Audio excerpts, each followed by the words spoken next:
né? Depois de reconhecer a existência de vida extraterrestre, a NASA resolveu preparar astronautas para se comunicar com alienígenas. Os detalhes com a correspondente Laís Duarte.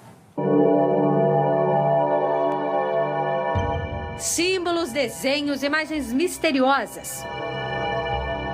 Sinais que até hoje são encontrados em vários cantos do mundo.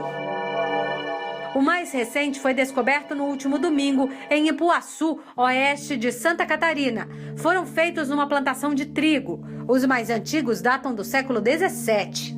Cientistas defendem que 80% desses agroglifos, como são chamados, são montagens, fraude, mas consideram que 20% são mensagens de outra forma de vida, já que não há marcas da mão do homem. Porém, até hoje, o significado desse fenômeno é um mistério.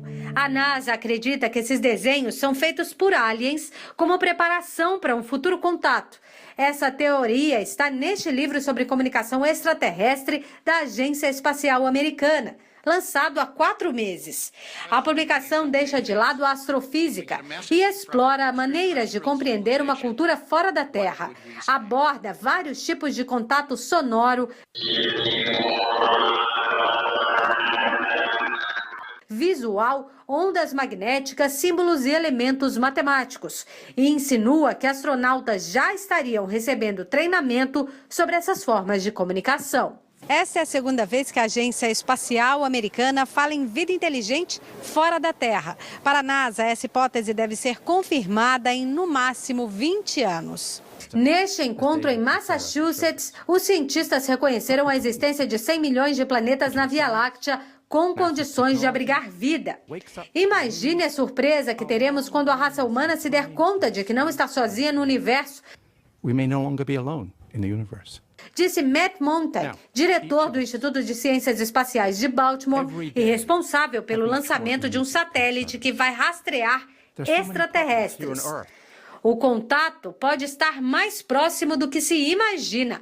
Há 3 semanas, a imagem de um objeto não identificado na órbita da Terra foi registrada pela câmera acoplada à ISS, a Estação Espacial Internacional, que faz transmissão ao vivo no site da NASA. Diante dos questionamentos, a agência americana desligou a câmera por algumas horas. Para Kathleen Lewis, a curadora do Museu Espacial de Washington, é mesmo uma questão de tempo.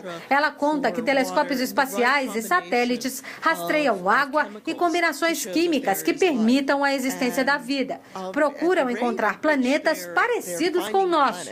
E afirma: eu gostaria que encontrassem vida. Em 20 anos, estou convencida disso.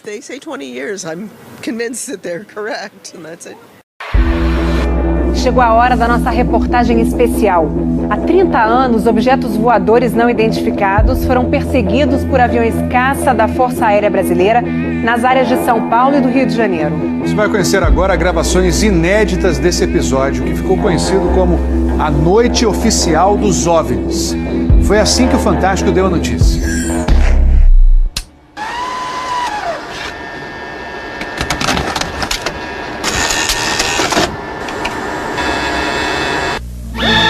Esta semana, altas autoridades militares do Brasil admitiram publicamente pela primeira vez ter visto objetos voadores não identificados, os OVNIs. O próprio ministro da Aeronáutica, Brigadeiro Moreira Lima, deu entrevista para informar que pilotos das bases de Santa Cruz, no Rio de Janeiro, e de Anápolis, em Goiás, chegaram até a perseguir e a ser perseguidos pelos objetos voadores não identificados na região de São José dos Campos, sobre o Vale do Paraíba, e trechos do estado do Rio de Janeiro. Eram 21 OVNIs, segundo os militares, que ficaram mais de 3 horas sobrevoando o território brasileiro na noite de segunda e madrugada de terça-feira. Toda vez que é detectado algum objeto não identificado, evidentemente há um processo bastante eficiente de verificar se foi alguma aeronave que está voando sem um plano de voo aprovado, etc. Mas quando se comprova que é algo diferente, as aeronaves então são acionadas. O que ocorreu foi que os radares detectaram vários objetos não identificados. Veja agora, minuto a minuto, o que aconteceu naquele 19 de maio. Às 8h30 da noite, um ponto luminoso é avistado pelo controlador de tráfego aéreo na torre do aeroporto de São José dos Campos, São Paulo. Um avião Xingu da Embraer se aproxima para pouso e o controlador pergunta ao comandante: "Você está vendo o ponto luminoso?" O Xingu confirma o avistamento, muda a rota e tenta se aproximar do OVNI. Quem estava no comando do avião era o coronel Osiris Silva, que voltava de Brasília depois de tomar posse como presidente da Petrobras. Eu vi um objeto luminoso no espaço, parecia um astro normal.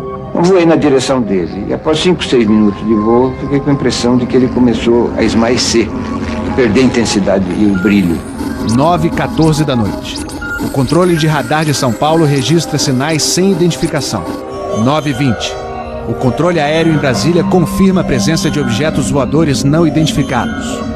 10h23. O primeiro jato F-5 decola da base aérea de Santa Cruz, no Rio de Janeiro. Ele carrega armamento de guerra pronto para ser acionado. 10h45. O radar da base aérea de Anápolis, em Goiás, detecta sinais no radar. Um Mirage também armado decola em busca dos OVNIs. 11h15 da noite. O piloto do primeiro F-5 a entrar em ação avista um ponto luminoso e começa a perseguir o objeto voador não identificado. Nosso objetivo justamente era esse, se aproximar e identificar. Nós não conseguimos nem nos aproximar, muito menos identificar. 11h17. Mais um Mirage decola da base de Anápolis para perseguir os objetos. 11h20. O caça F-5 recebe pela primeira vez um sinal no radar de bordo confirmando a presença do objeto não identificado à sua frente. 11h36. O terceiro Mirage sai da base de Anápolis, mas não consegue contato visual com os OVNIs. Naquela noite, 5 jatos da Força Aérea foram acionados e retornaram sem conseguir se aproximar dos objetos. Os radares do Sindacta em Brasília registraram um total de 21 sinais desconhecidos no céu do Brasil. O grande personagem dessa história foi o controlador de voo que estava na torre de São José dos Campos. O sargento Sérgio Mota da Silva, que aparece nessa foto tirada na torre de São José poucos dias depois do incidente, foi quem deu o primeiro alerta sobre OVNIs. 30 anos depois, Sérgio, que hoje é controlador de voo civil, deu a primeira entrevista para uma TV. Ele preferiu não mostrar o rosto. Tem alguma coisa aqui no setor noreste de São José?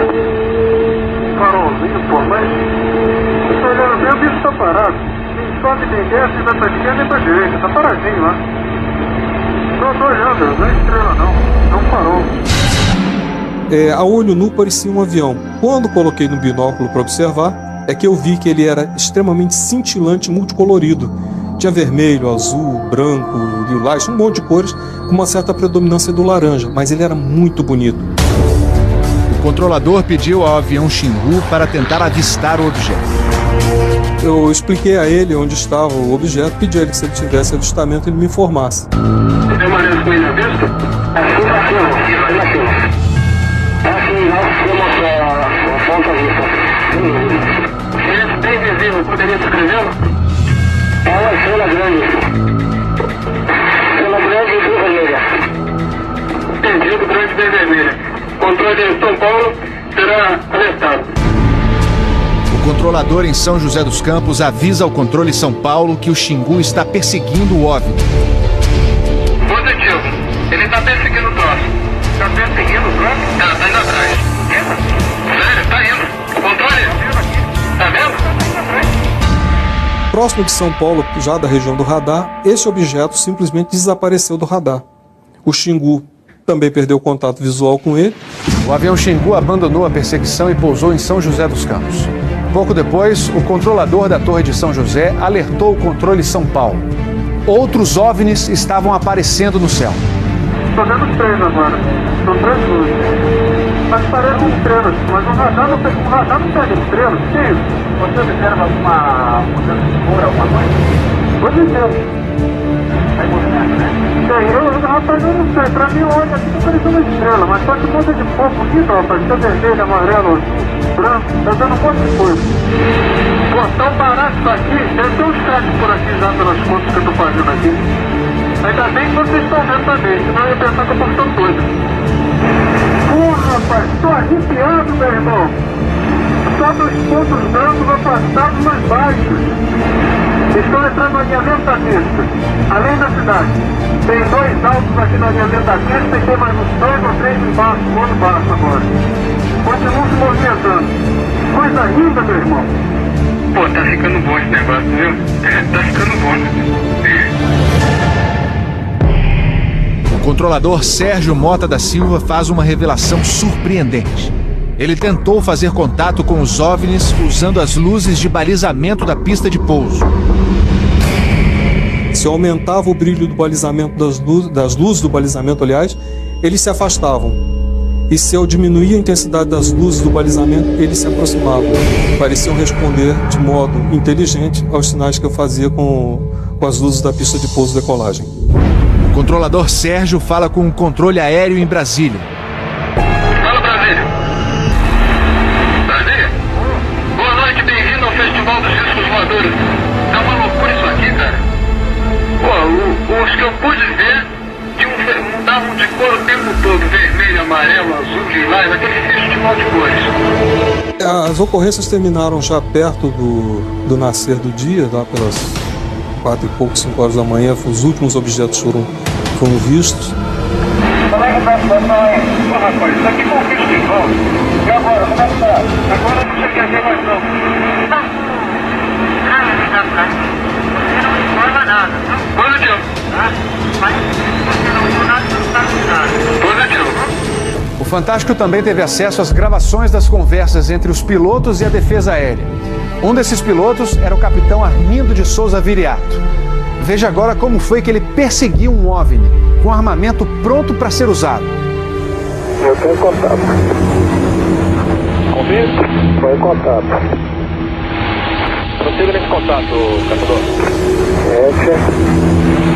Caçador passando a rojão. 7. Caçador passando a rojão. No código dos pilotos, isso quer dizer que o caçador, o avião caça, entrou na situação rojão. O míssil está pronto para disparar. Prossiga nesse contato. Foi, tem Judite agora. 7. Judite significa que o alvo está no radar. Ou seja, o piloto pode atirar se for autorizado pela defesa aérea. Mas neste momento, o alvo se afasta em alta velocidade. Está aumentando. Aumentando a distância, confirma. Afirmativo. A distância está aumentando de novo aqui. 7. Aumentando rápido, né? Comportamento muito estranho, ok? O capitão Viriato falou sobre a incrível velocidade dos OVNIs numa entrevista ao Fantástico. Essa aceleração, o radar de Brasília chegou a pegar na época de defesa aérea, deu aproximadamente Mach 15. Isso aí daria em torno de 15 mil km por hora. 15 mil quilômetros por hora é uma velocidade muito acima dos jatos mais rápidos do mundo, que chegam no máximo a 4 mil quilômetros por hora. Um documento confidencial do Comando de Defesa Aérea de junho de 1986 concluiu: os objetos produziram ecos nos radares do sistema de defesa e também nos jatos que perseguiram os OVNIs. Houve contato visual dos pilotos. Os objetos atingiram velocidades supersônicas e mostraram capacidade de acelerar e desacelerar de modo brusco.